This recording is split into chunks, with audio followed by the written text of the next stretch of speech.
برادران ملت اسلامی، السلام علیکم ورحمۃ اللہ وبرکاتہ۔ الحمد للہ الحنان المنان الذي خلق الانسان وعلمه البیان، والصلاة والسلام على رسوله سید الانس والجان وعلى آلہ واصحابہ ذوی الخیر والاحسان، اما بعد فاعوذ باللہ من الشیطان الرجیم، بسم اللہ الرحمن الرحیم۔ وَأَمَّا بِنِعْمَةِ رَبِّكَ فَحَدِّثْ، صدق اللہ مولانا العظیم۔ بارگاہ رسالت مآب صلی اللہ علیہ وسلم میں درود پاک کا ہدیہ پیش کریں۔ اللہم صلی علی سیدنا و مولانا محمد معدن الجود والکرم وآلہ واصحابہ الکرام وابنہ الکریم وبارک وسلم صلاة دائمة سرمدا ابدا۔ قرآن عظیم میں اللہ رب العزت ارشاد فرماتا ہے، وَقَلِيلٌ مِّنْ عِبَادِيَ الشَّكُورُ، میرے بندوں میں شکر کرنے والے بہت کم ہیں۔ اور یہ بات صحیح ہے کہ بندے پر بے شمار نعمتیں اللہ تعالیٰ عطا کیا ہے، بے شمار ہیں۔ وَإِن تَعُدُّوا نِعْمَتَ اللَّهِ لَا تُحْصُوهَا، اگر تم اللہ کی نعمتوں کو گننا چاہو گے تو شمار نہیں کر سکو گے۔ شیخ سعدی رحمۃ اللہ تعالی علیہ فرماتے ہیں کہ تمہارا ایک سانس لینا بھی نعمت ہے، سانس کا باہر نکالنا بھی نعمت ہے، اور اگر صرف سانسوں کی نعمتوں کا شکر ادا کرنے پر بندہ بیٹھ جائے تو پوری عمر اس کی تمام ہو جائے، باقی نعمتوں کا کیا ہے؟ بے شمار نعمتوں سے نوازا ہے اللہ تعالیٰ نے، لیکن انسان کی فطرت میں یہ بھی ہے کہ کبھی ایک چیز کی کمی محسوس ہوتی ہے تو وہ واویلا مچاتا ہے، بہت شور کرتا ہے کہ مجھے یہ تکلیف ہوئی، وہ تکلیف ہوئی۔ اس کے صحت کے زمانے کو وہ یاد نہیں کرتا، مصیبت کے زمانے کو بہت جلدی یاد کرتا ہے۔ اسی لیے شکر گزار بندے بہت کم ہیں۔ عادت یہ ڈال لیں، جب مصیبت آئے، کوئی تکلیف آئے، تو ہمارے اندر یہ احساس پیدا ہو جائے کہ میرے گناہ اس سے بھی بڑی مصیبت کے لائق تھے، اللہ نے کم مصیبت عطا کی۔ جب کوئی بیمار ہو جائے، جب کبھی کسی آفت میں مبتلا ہو جائے تو یقیناً درد تو ہوتا ہے، آدمی سہن نہیں کر پاتا، لیکن احساس دل میں یہ پیدا کرے اگر وہ انصاف کرنے پر آئے، رب تبارک و تعالیٰ میرے ہر گناہ کے بدلے بڑی بڑی سزائیں دے سکتا ہے، میں چھوٹی سی سزا میں ملوث ہوں، اللہ کریم، اس کا شکر ہے۔ اسی طرح سے میرے عزیزو، ایک بات میں آپ کو بتاتا ہوں، خاص طور پر ہمارے قید کے زمانے میں بہت سارے ایسے قیدی جیل کے اندر جانے کے بعد ان کے حالات ایسے ہو جاتے ہیں، وہ نا امید اور مایوس ہو کر کفریہ جملے بکنے لگ جاتے ہیں۔ ان کے حالات ایسے ہو جاتے ہیں کوئی خدا نہیں، اگر ہوتا تو ہماری سنتا، بہت کچھ عبادتیں بھی کرتے ہیں، نہیں جب قبول ہوتی ہے تو مایوس ہو جاتے۔ تو یہ تو اندر کے حالات ہیں، باہر بھی کسی کے ساتھ ایسا ہو سکتا ہے۔ میں تو 10 سال سے دعا کر رہا ہوں، اولاد ہی نہیں ہوئی، کوئی یہ کہتا ہے۔ شادی ہو گئی، 10 سال ہو گئے، بچے نہیں ہو رہے ہیں۔ کوئی یہ کہتا ہے کہ میری بیٹی کا رشتہ ہی نہیں ہو رہا، ہر وظیفہ کر لیا، ہر دعا کر لیا، پھر یہاں سے نا امیدی، ناشکری۔ یہ جملے انسان کو کہاں تک پہنچا دیتے ہیں۔ ایک بات میں آپ کو بتاؤں، مولا علی کرم اللہ وجہہ الکریم کی یہ حکمت بھری بات ہے، ارشاد فرماتے ہیں جب کبھی مصیبت آئے اللہ کی طرف سے تو یہ امتحان ہے یا سزا ہے، کیسے پتا چلے؟ ظاہر سی بات ہے، ہر کوئی یہ کہتا ہے یہ تو اللہ کی طرف سے امتحان ہے، آزمائش۔ ہم بھی اندر تھے تو یہ بار بار احساس دلایا جاتا تھا، اور بعض لوگ یہ کہتے تھے کہ اللہ کی طرف سے آزمائش ہے، امتحان ہے، اس کو گزار لیجیے۔ بعض مرتبہ امتحان ہے اور بعض موقعوں پر سزا ہے، اور سزا کب ہے اور امتحان کب ہے یہ کیسے پتا چلے؟ بہت بڑا فارمولہ ہے۔ مولا علی کرم اللہ وجہہ الکریم فرماتے ہیں جب کبھی تم پر کوئی مصیبت آئے تو یہ دیکھ لینا ان مصیبتوں کے دن میں تم اگر اللہ سے زیادہ قریب ہو گئے ہو، دعا زیادہ کرنے لگ گئے ہو، وظیفے زیادہ کرنے لگ گئے ہو، تو اس کا مطلب ہے کہ اللہ تعالیٰ تم کو امتحان میں رکھا ہے۔ اور اگر مصیبتوں کے آنے کے بعد بندہ دور ہو جاتا ہے اللہ سے، پھر وہ بفر جاتا ہے، گناہ زیادہ کرنے لگتا ہے، تو سمجھ لو یہ سزا میں ملوث ہے۔ اب سب کی زندگی میں یہ مصیبتیں جب آتی ہیں تو خود اپنے آپ کو ریئلائز کرے، احساس کر کے دیکھے کہ مصیبت آئی ہے تو میرے ہاتھ میں تسبیح آ گئی یا پھر گالی گلوچ، مصیبت یا آفت آئی ہے میرے گھر پر تو میں عبادت اور نماز کی طرف زیادہ جا رہا ہوں یا پھر عیش و عشرت کی طرف زیادہ جا رہا ہوں، تو تمہیں خود پتا چل جائے گا کہ تم اللہ کی طرف سے امتحان میں ہو یا پھر سزا میں ہو۔ میرے عزیزو، بہت مقامات ایسے ہیں جہاں پر بظاہر مصیبت کی حکمت ہمیں نہیں معلوم ہوتی کہ کیوں آئی یہ مصیبت، کیوں دی گئی ہے ہمیں ایسی تکلیف۔ اسی کا نام تقدیر ہے کہ اللہ تعالیٰ کے لکھے ہوئے پر راضی رہنا یہ مومن کی شان ہے۔ مومن کو ہمہ وقت اللہ تبارک و تعالیٰ کی طرف سے لکھی ہوئی اس تقدیر پر راضی رہنا ہے۔ آپ کو میں ایک بات بتا دوں، حضرت ابو جندل ایک صحابی ہیں، مکہ مکرمہ میں ایمان لائے، رسول پاک صلی اللہ تعالیٰ علیہ وسلم جب ابھی مکہ میں تھے، اس وقت غریب صحابہ کو کفار مکہ، مشرکین مکہ کس طرح سے پکڑ کر مارتے تھے، کیسے کیسی سزائیں دیا کرتے تھے۔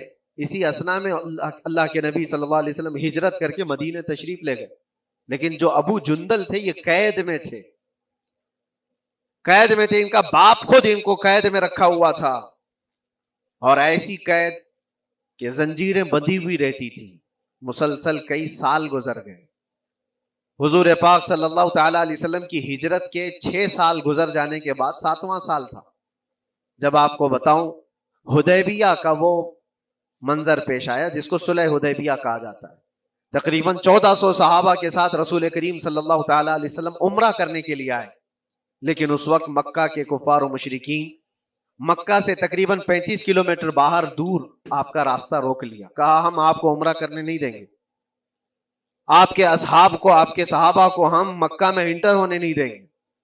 جنگ جیسی نوبت آ گئی تھی، لیکن حضور پاک صلی اللہ تعالیٰ علیہ وسلم اور صحابہ احرام پہن کر کے عمرہ کرنے کے لیے آئے، تو پھر درمیانی راستہ یہ اختیار کیا گیا۔ حضور پاک صلی اللہ علیہ وسلم نے فرمایا کہ ہم صلح کر لیتے ہیں، کچھ ایگریمنٹ ہو جائے ہمارے اور تمہارے درمیان، جنگ نہیں کریں گے، آج سے جنگ بندی ہو جائے۔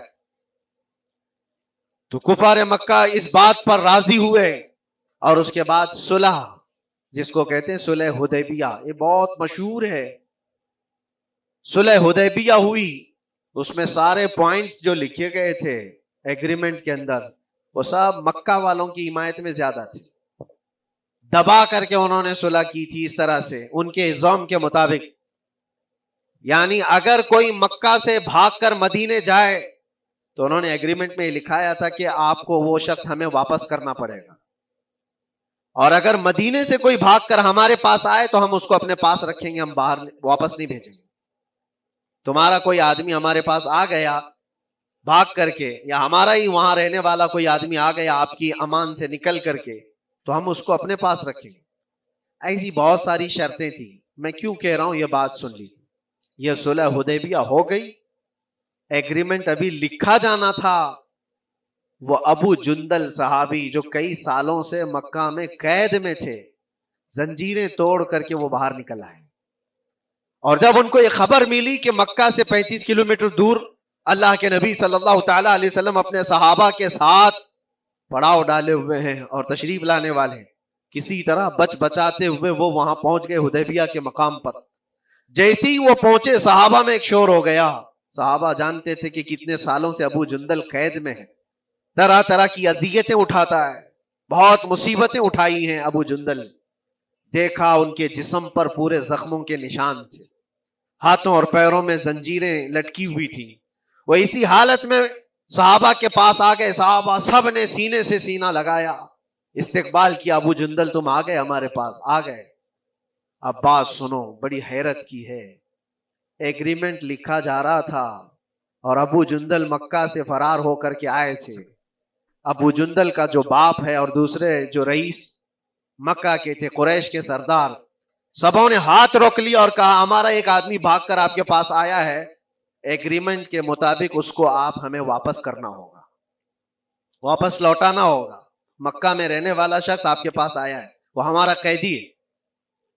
حضور پاک صلی اللہ تعالی علیہ وسلم نے فرمایا ابھی تو لکھا نہیں گیا، اس سے پہلے وہ آیا ہے، چھوڑ دو اس کو، اس کے بعد جو بھی ہوگا اس پر عمل کریں گے۔ مکہ والوں نے کہا نہیں، ہم نہیں مانتے اس چیز کو۔ حضور پاک صلی اللہ تعالی علیہ وسلم نے یہاں تک فرمایا اس ایک شخص کو میری ضمانت میں دے دو، باقی تمہاری ساری شرطیں منظور کر لی جائیں گی۔ وہ رحمت للعالمین نبی اکرم صلی اللہ تعالی علیہ وسلم اپنے غلاموں پر رحم کیسے نہ کریں؟ جب ان حالات میں دیکھا ابو جندل کو تو صحابہ بھی حضور کے پاس آئے اور کہا یا رسول اللہ صلی اللہ علیہ وسلم صلح کیوں کر رہے ہیں؟ ان کے ساتھ جنگ کریں گے ہم، ان کو ہم نے بدر میں، احد میں، خندق میں ان کے ساتھ جو مقابلے کی ہمیں تجربہ ہے، ہم ان کے پرخچے اڑا دیں گے، آپ اجازت دیں ہم جنگ کریں گے۔ اللہ کے نبی فرماتے ہیں میں جو دیکھ رہا ہوں وہ تم نہیں دیکھ رہے ہو، اللہ کا حکم نہیں ہے جنگ کرنے کا، صلح ہے۔ صلح ہو گئی، لکھا جا رہا تھا، اور یہ ابو جندل آئے۔ آپ جب حضور پاک صلی اللہ تعالی علیہ وسلم نے فرمایا ٹھیک ہے ایگریمنٹ کے مطابق ابو جندل کو مکہ واپس بھیجنا پڑے گا، اتنا فرمایا تھا حضور نے، ابو جندل دھاڑے مار مار کر رونے لگے اور صحابہ کو جا کر کے اپنے زخم دکھانے لگے کہ دیکھو مجھے واپس بھیجا جا رہا ہے، مجھے واپس بھیجا جا رہا ہے۔ تو صحابہ کے اندر بھی جوش تھا، اپنا آدمی جب کوئی اتنا مظلوم ہو، اتنا مار کھایا ہو، اور پھر واپس انہی ظالموں کے سامنے اس کو بھیجا جانا ہو تو کیا کیفیت ہو۔ تو وہ ابو جندل سارے صحابہ کے بیچ میں چھپ چھپاتے ہوئے رو رہے تھے۔ اللہ کے نبی صلی اللہ علیہ وسلم تشریف لائے اور فرمایا ابو جندل میں کہہ رہا ہوں واپس چلے جاؤ، واپس جاؤ، مکہ جاؤ۔ تو انہوں نے کہا یا رسول اللہ صلی اللہ علیہ وسلم ان زخموں کے ساتھ واپس جاؤ؟ اللہ کے نبی صلی اللہ علیہ وسلم نے فرمایا ہاں ابو جندل اللہ کی مرضی ہے، اور اللہ کا نبی وہی کہتا ہے جو اللہ کی مرضی ہوتی ہے۔ یہ میں کہہ رہا ہوں بظاہر تکلیفوں کی حکمت ہمیں معلوم نہیں ہوتی، لیکن ہمیں عمل کرنا چاہیے۔ نبی پاک صلی اللہ تعالی علیہ وسلم کا جب حکم ہوا، ابو جندل انہی زنجیروں کے ساتھ ان کے باپ کے حوالے کر دیے گئے، وہ گھسیٹتے ہوئے لے جا رہا تھا، گھسیٹتے ہوئے واپس انہی قیدیوں کی طرح لے جا رہا تھا۔ سب کی آنکھوں میں آنسو تھے، لیکن حکمت الہی کیا ہے یہ کون جانتا ہے؟ بظاہر اللہ تبارک و تعالیٰ کی طرف سے یہ دی ہوئی آزمائشیں، یہ تکلیفیں، اس کی حکمت وہ بہتر جانتا ہے۔ جب ابو جندل کو واپس کیا گیا ایک سوال اٹھتا ہے میرے عزیزو، یہ میں قید کی حالت میں رہ کر کے ایک شخص نے مجھ سے سوال کیا تھا، آپ تو اللہ کے نبی صلی اللہ تعالی علیہ وسلم کی ناموس کی بات کرتے ہو، حضور کی محبت کی بات کرتے ہو، ان کے عشق کی بات کرتے ہو، اور یہ بھی کہتے ہو کہ نبی پاک صلی اللہ تعالی علیہ وسلم دستگیری کرتے ہیں، اپنے غلاموں کی مدد کرتے ہیں، تو اتنے دنوں سے کیا آپ نے حضور کو نہیں پکارا؟ کیا رسول پاک صلی اللہ تعالی علیہ وسلم سے محبت اور عشق کی بات کے بعد آپ نے بھیک نہیں مانگی؟ اس وقت یہ واقعہ یاد آیا، میں تو ابو جندل کے پاؤں کے ناخن کی مٹی کے برابر بھی نہیں۔ وہ صحابی رسول تقریباً ان کے متعلق کہا گیا ہے 6 سے 8 سال تک وہ ان کی قید میں رہے، تو کیا رسول پاک صلی اللہ علیہ وسلم کو خبر نہیں تھی؟ خبر تھی، لیکن ہوتا ایسا ہے کہ جو جتنی محبت کرتا ہے اتنے ہی امتحانوں سے گزارا بھی جاتا ہے، اس کو امتحان دینے پڑتے ہیں۔ اسی لیے بار بار میں یہ بات کہتا ہوں، حضور پاک صلی اللہ تعالی علیہ وسلم کی ناموس کی بات کرنا، عظمت رسالت کی بات کرنا، یہ حلوے پراٹھے کھانے کا نام نہیں ہے، یہ شہادت گہے الفت میں ہے قدم رکھنا۔ لوگ آسان سمجھتے ہیں مسلمان ہونا، حضور پاک صلی اللہ تعالی علیہ وسلم کی شریعت طاہرہ کو بچانے کے لیے ہی تو، حضور کی ناموس کی حفاظت کے لیے ہی تو مولا امام حسین نے اپنی گردن دے دی، اپنے بچوں کی قربانی دے دی، اپنا عیش آرام سب تیاگ دیا۔ یہ ساری قربانیوں کے بعد ہی اس امتحان سے بندہ نکلتا ہے۔ وہ امام احمد بن حنبل جن کے سینے میں 5 لاکھ حدیثیں محفوظ تھیں، رسول پاک صلی اللہ علیہ وسلم کی 5 لاکھ حدیثوں کے حافظ، لیکن بغداد کے ظالم حکمرانوں نے ان کو ننگی پیٹھ پر کوڑے مارے ہیں، پہلی مرتبہ 100 کوڑے، دوسری مرتبہ پھر 100 کوڑے، تیسری مرتبہ پھر 100 کوڑے، اتنے میں تو آدمی مر جاتا ہے۔ امام احمد بن حنبل کی پیٹھ جھک گئی تھی۔ میرے عزیزو، یہی ہے جس کو ہم کہہ رہے ہیں شہادت گہے الفت میں ہے قدم رکھنا۔ اگر تم سچا ایمان رکھتے ہو تو پھر آزمائش بھی ہوگی، اللہ کریم قرآن میں فرماتا ہے وَلَيَعْلَمَنَّ اللَّهُ الَّذِينَ صَدَقُوا وَلَيَعْلَمَنَّ الْكَاذِبِينَ، اللہ تبارک و تعالیٰ ضرور آزمائے گا سچا کون ہے اور جھوٹا کون ہے۔ مصیبتیں آئیں گی، آندھیاں آئیں گی، لیکن جمے رہو، ڈٹے رہو، اللہ رب العزت سے کبھی بھی اپنا رشتہ نہ توڑو، اور جو تمہارے اندر ایمان ہے، توکل اور یقین ہے، ذرا برابر بھی فرق آنے نہ پائے۔ آج نہیں قبول ہوئی کل ہوگی، کل نہیں قبول ہوئی پرسوں ہوگی، کبھی نہ کبھی تو دعا قبول ہوگی۔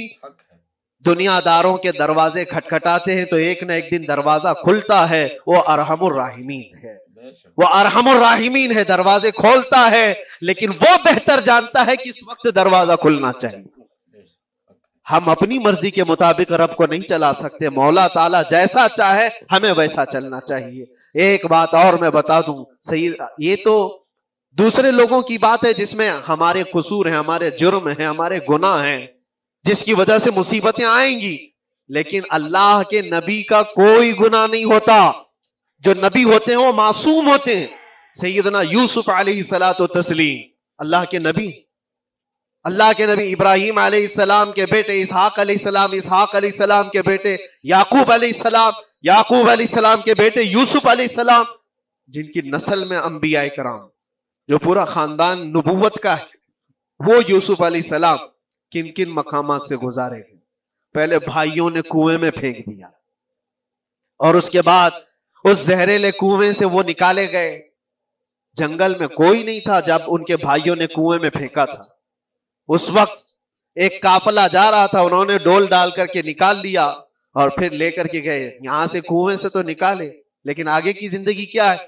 مصر کے بازار میں لے جا کر قافلے والوں نے بیچ دیا۔ یوسف علیہ السلام پھر خریدے گئے، کس کے ہاں؟ عزیز مصر، بادشاہ مصر کے گھر میں، اور وہاں پر زلیخا آپ پر فدا ہوئی، پھر آپ پر الزام بھی لگایا گیا، اور اس الزام کی بنیاد پر آپ کو جیل بھیجا گیا۔ اللہ کے نبی کے دامن پر پیوند تو ہو سکتا ہے، دھبا نہیں ہوتا۔ کسی گناہ کا تصور بھی وہ نہیں کرتے، وہ معصوم ہوتے ہیں، لیکن بغیر کسی قصور کے، بغیر کسی جرم کے آپ کو جیل بھیجا گیا۔ یوسف علیہ الصلوۃ والتسلیم جیل جب گئے، وہ نبی ہو کر کے، اور اس کے بعد دن کٹتے رہے۔ دن کیسے؟ ہفتے، ہفتے کیا مہینے، مہینے کیا سال۔ یوسف علیہ الصلوۃ والتسلیم کے 7 سال گزر گئے۔ جب کبھی کسی انوسینٹ کو، بے قصور آدمی کو تکلیف دی جاتی ہے تو اس کو احساس زیادہ ہوتا ہے، اور جرم کی وجہ سے جب کوئی تکلیف میں آتا ہے تو کمپرومائز کر لیتا ہے، میں ایسا غلطی کیا تھا، مجھے یہ جھیلنا پڑ رہا ہے۔ لیکن جس کا جرم ہی نہیں، نہ کردہ گناہ کی سزا جب دی جاتی ہے، بندہ بہت بکھر جاتا ہے، ٹوٹ جاتا ہے۔ لیکن وہ اللہ کے نبی تھے، توکل کیسا تھا، یقین کیسا تھا، صبر کے ساتھ نکالے۔ لیکن ایک بہت پیاری بات ہمیں ملتی ہے میرے عزیزوں، وہاں قیدی اور بھی تھے، اور یوسف علیہ السلام کو اللہ تعالیٰ نے ایک معجزہ عطا کیا تھا۔ وہ خوابوں کی تعبیر سچی سچی بتاتے تھے۔ خواب کی تعبیر ہوا کرتی ہے، جو بھی خواب دیکھتا ہے آدمی، اس میں اشارہ ہوتا ہے اللہ کی طرف سے۔ تو 2 قیدیوں نے خواب دیکھا تھا، یہ قرآن پاک کے سورہ یوسف میں پورا موجود ہے، 12ویں پارے۔ 2 قیدیوں نے خواب دیکھا، اپنا اپنا خواب انہوں نے بیان کیا یوسف علیہ السلام کو۔ ایک قیدی نے دیکھا کہ وہ سر پر روٹیاں رکھ کر کے لے جا رہا ہے اور پرندے نوچ نوچ کر کھا رہے ہیں۔ دوسرے نے دیکھا کہ وہ انگوروں کو نچوڑ کر کے اس کے رس پی رہا ہے۔ تو انہوں نے بتایا یوسف علیہ السلام کے پاس، ایسا ایسا ہم نے خواب دیکھا ہے، اس کی تعبیر کیا ہو سکتی ہے؟ سیدنا یوسف علیہ السلام فرماتے ہیں، میں دونوں کے خواب کی تعبیر بتاؤں گا، لیکن اس میں سے ایک بندہ، اس سے آپ نے کہا تو وعدہ کر کے میرا بھی کام کرے گا، میرا بھی ایک کام ہے تو کرے گا۔ 7 سال گزر گئے تھے، جو بادشاہ مصر تھا وہ بھی بدل چکا تھا، جس نے قید میں ڈالا تھا وہ ختم ہو گیا، دوسرا آیا، تیسرا آیا، جو بھی آیا، لیکن حکومت بدلی ہوئی تھی۔ تو خواب کی تعبیر بتانے سے پہلے ایک قیدی سے یوسف علیہ السلام نے کہا کہ میرا کام تو کرے گا؟ اس نے کہا ہاں، آپ جو کہیں گے میں کروں گا۔ تو سنو، تعبیر یہ ہے، جس کے سر پر روٹیاں رکھی ہوئی اور کوے کھا رہے تھے یا پرندے کھا رہے تھے، اس کی تعبیر یہ ہے کہ عنقریب تجھ کو موت کی سزا سنائی جائے۔ وہ غمگین تھا۔ دوسرے سے کہا تو انگور کے رس نچوڑ کر پی رہا تھا، تیرے خواب کی تعبیر یہ ہے کہ عنقریب تجھ کو رہا کر دیا جائے گا۔ تو آزاد ہوگا، اور تجھ سے ہی میرا کام یہ ہے کہ آزاد ہو کر جائے گا تو تو موجودہ وقت کے جو بادشاہ ہے، شاید اس کی فوج میں شامل ہو جائے یا اس کے سپاہیوں میں یا وزیروں میں، تو میری یہ بات اس تک پہنچا دینا، پچھلے 7 سالوں سے بے گناہ بے قصور ایک قیدی اندر ہے، اس کو آزاد کر دیا جائے، اس کو آزاد کر دیا جائے۔ اس نے کہا بالکل، اگر میں چھوٹا تو آپ کا یہ کام ضرور کروں گا۔ سنیے بات، چند دن نہیں گزرے تھے کہ اس ایک قیدی کو موت کی سزا ہو گئی، اس کو موت کی سزا سنائی گئی اور پھانسی ہو گئی۔ دوسرا یہ جو قیدی جس کو آپ نے رہائی کی خوشخبری دی تھی، اس کی بھی رہائی کی خوشخبری آ گئی، وہ آزاد ہو گیا۔ لیکن قرآن پاک میں ہے، آزاد ہو کر جب جاتا ہے آدمی تو پچھلا بھول جاتا ہے۔ اکثر ایسا ہی ہوتا ہے، کیا جیل کے دوست کون تھے کیا تھے کچھ پتا نہیں، اور آدمی تو یہ سوچتا ہے دوبارہ کبھی ادھر کے دروازے کو بھی نہ دیکھو۔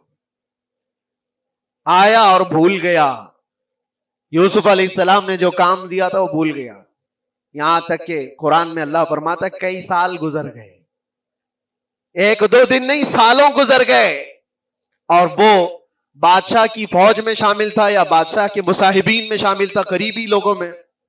ایک زمانے کے بعد مدت ہوئی، اور اس وقت سوچیے آپ کتنا وقت حضرت یوسف علیہ السلام نے کاٹا ہوگا۔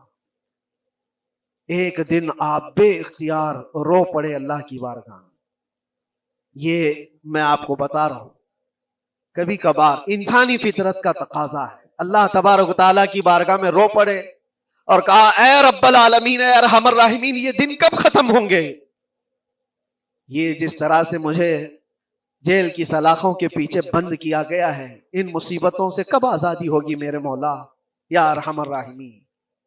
جواب رب تعالیٰ کی طرف سے آیا، یہ ہمارے اور آپ کی بات نہیں ہے، یہ اللہ کے نبی کی بات ہے۔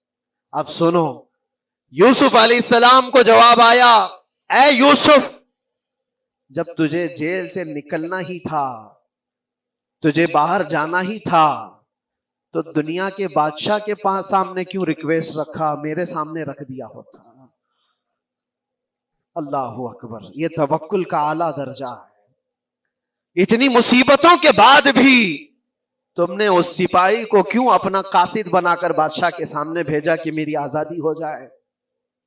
یوسف علیہ السلام بہت روئے، سجدے میں گر کر کے مولا مجھے معاف کر دے، اور میرے ہر شے کا تو مالک ہے، اب میں زندگی بھر قید میں رہوں یا آزاد رہوں یہ تیری مرضی پر ہے۔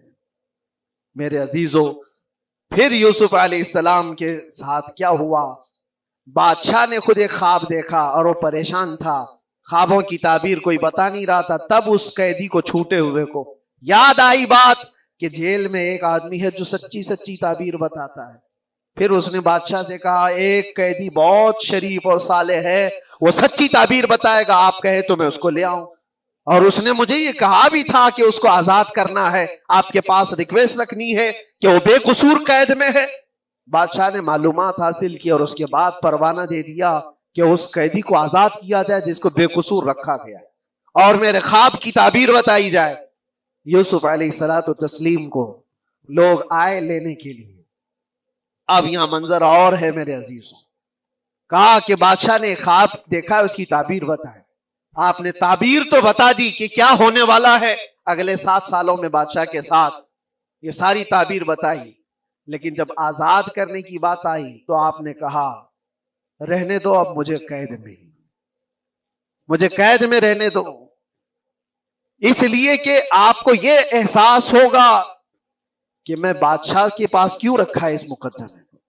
لیکن بعد میں بادشاہ اور اس کے مصاحبین اور اس کے وزیر آپ کو اصرار کرتے ہوئے لے گئے اور لے جا کر کے سیدھے وزیر اعظم کے تخت پر بٹھا دی، سیدھے وزیر اعظم کے تخت پر بٹھا دیا۔ پھر رب تبارک و تعالیٰ نے فرمایا اے یوسف، جب تک ہم چاہیں تب اندر رہے گا آدمی، اور جب ہم چاہ لیں باہر تو پھر اپنی مرضی سے کوئی اندر بھی نہیں رہ سکتا۔ حقیقت ہے میرے عزیزو، جب مصیبتوں کے ختم ہونے کا وقت آئے پھر پوری دنیا کھڑی ہو کر کے بھی تم کو مصیبت نہیں دے سکتی۔ تکلیف نہیں دے سکتی. اور رب تبارک و تعالیٰ نے فرمایا وَإِن يَمْسَسْكَ اللَّهُ بِضُرٍّ فَلَا كَاشِفَ لَهُ، اگر تم کو اللہ کی طرف سے کوئی مصیبت آئے تو کوئی اس کو ہٹانے والا نہیں ہے. وَإِن يَمْسَسْكَ اللَّهُ بِخَيْرٍ فَلَا رَادَّ لِفَضْلِهِ، اور اگر اللہ تبارک و تعالیٰ کوئی بھلائی کسی بندے کو دے دے تو دنیا کی کوئی طاقت اس کو روک بھی نہیں سکتی. آج اگر رب تبارک و تعالیٰ ہم کو کوئی مقام اور مرتبہ دے دے، کوئی عزت اور انعام دے دے، سارے کتے بھونکتے رہیں، اس انعام کو کوئی رد نہیں کر سکتا. اللہ تبارک و تعالیٰ کا دیا ہوا فضل اس کو کوئی کاٹ نہیں سکتا، اور اس کی دی ہوئی مصیبت کو کوئی دوسرا ٹال بھی نہیں سکتا. اسی لیے آؤ لگے رہو اسی بارگاہ میں اور عرض کرو کہ مولا مجھ سے جو خطائیں ہوئی ہیں اس کو درگزر فرما دے، اور جس طرح کی بھی تو زندگی دیا ہے یہ تیرا شکر ہے مولا. شکر ادا کرنے کی عادت ڈال لو. اللہ تبارک و تعالیٰ فرماتا ہے لَإِن شَكَرْتُمْ لَأَزِيدَنَّكُمْ، اگر تم شکر ادا کرو گے تو میں اور زیادہ عطا کروں گا، اور زیادہ عطا کروں گا. آج اگر تھوڑی سی مصیبت ہے تو شکر ادا کرو کہ مولا بڑی مصیبت تو نہیں آئی ہے، یہ بھی تیرا کرم ہے، تیرا احسان ہے. مصیبت زدہ لوگوں کو دیکھتا ہوں تو پھر میں یہ کہتا ہوں ہاتھ بھی سلامت ہے، پیر بھی سلامت ہے، آنکھ بھی سلامت ہے، زبان بھی سلامت ہے، دماغ بھی چل رہا ہے. کیا یہ شکر کرنے کا موقع نہیں ہے؟ یہ شکر کرنے کا مقام نہیں ہے؟ آؤ ہر دن اللہ کا شکر ادا کرو، شکایتیں کم کرو. اللہ تبارک و تعالیٰ کو یہ زندگی پسند ہے. وآخر دعوانا ان الحمد للہ رب العالمین. السلام علیکم.